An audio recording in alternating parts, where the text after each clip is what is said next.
ถอยไปเลยถอยสิเลยถอยสิเลย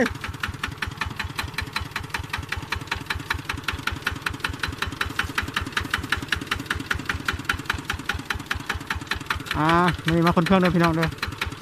เอาเครื่องกินอาหารไว้แหงงัว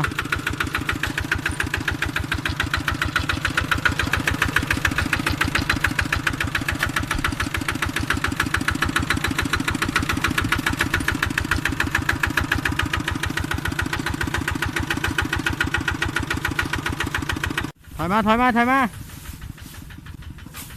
สีมาเลย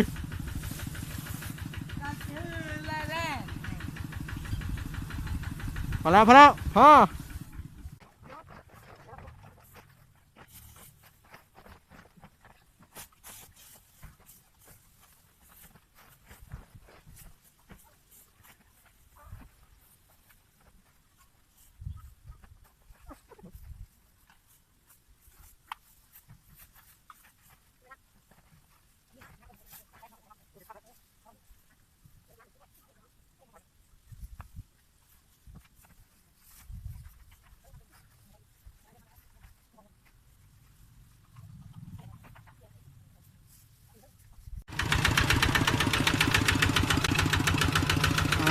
ไป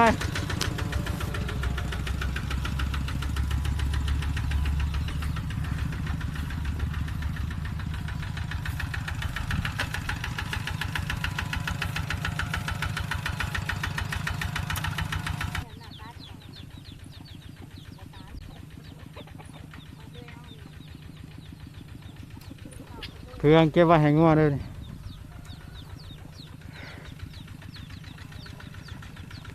หักท้ายติ้มอย่าหักไปใช่ไหมเอาท้ายเขา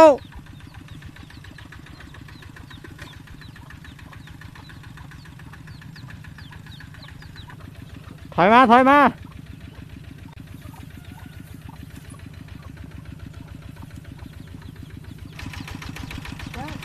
หักท้ายอะไรครับมันกับควร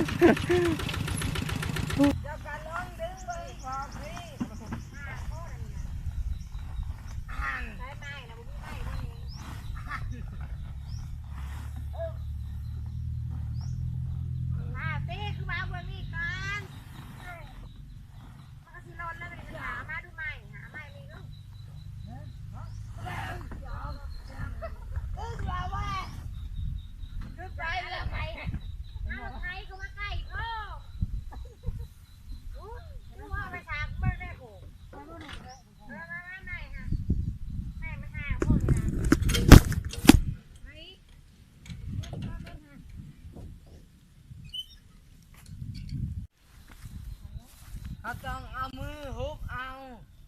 นี่มาใส่นี่ตัวนะคะตัวน้ำมันเด้อแม่พี่ใครสิว่าฮุบเอามือฮุบเอาค่ะไม่ใช่บางนี่หั่นมันก็ได้ใช่แบบนี้เล่นบ่พอปีกนั่งขึ้นมานั่งขึ้นนั่นแหละนั่งขึ้น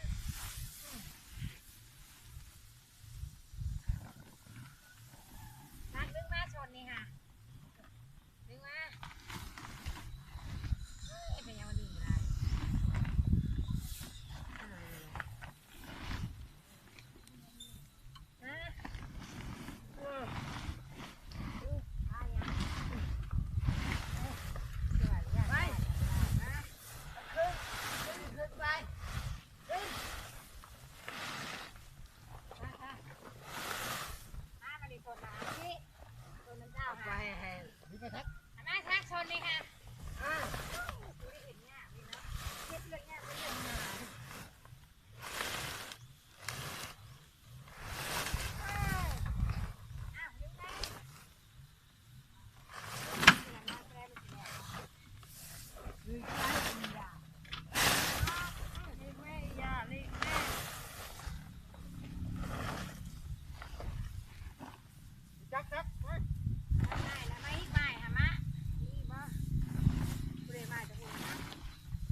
หลบได้ยองรถไทยสิเกอ ยังไง ยองได้รถนั่นโอ้เมื่อยเอาเพิ่มขึ้นหาก เอาหัวเข้าใจ เอาท้ายเขาคือเก่า เฮ้ยจะไปเอาไม้ตัวนี้นะ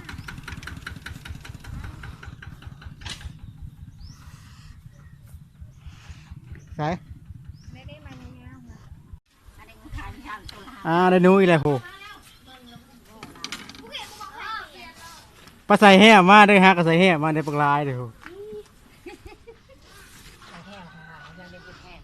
10 ป้ายโตคนไหนปลากลายหนึ่งตัวใหญ่ๆเหรอ บอกเขาขายอ่ะ กินนู้อีกแล้ววันนี้กินนู้อีกแล้ว เขาหาพันหนึ่ง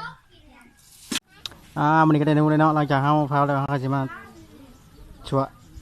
เอาขี้เอาน้ำเนาะปี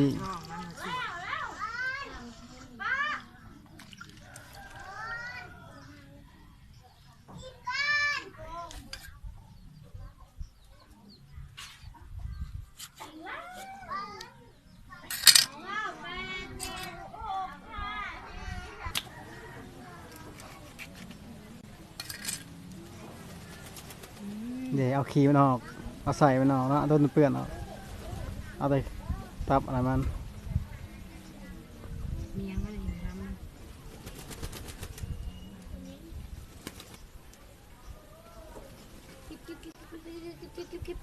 นูวาย กิ๊บกิ๊บกิ๊บกิ๊บกิ๊บ